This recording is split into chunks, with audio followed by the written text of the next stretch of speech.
Hello. Hello, কি হলো? কোথায় তুমি? এই আসছি দাঁড়া দাঁড়া আমি কখন থেকে এসে দাঁড়িয়ে আছি। কখন আসবে? তাড়াতাড়ি আসো। তোমার তো 6টার সময় আসার কথা ছিল, তুমি এখন অব্দি এলে না। হ্যাঁ, আমারও অনেকদিন ধরে আড্ডা মারাটা হয়নি। অনেকদিন ধরে হয়নি। আসছি আমারও মাথা হ্যাং হয়ে গেছে। আসছি।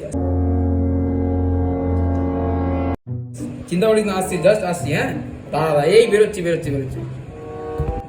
এই চল, আমি আসলাম রে। ঠিক আছে, একটু বন্ধুর সাথে আড্ডা মারিনি, অনেকদিন আড্ডা হয়নি। আসছি। হ্যাঁ, আরে আরে দাঁড়াও, এইটা তো নিয়ে যেতে ভুলে যাচ্ছ, এটা নিয়ে যাও।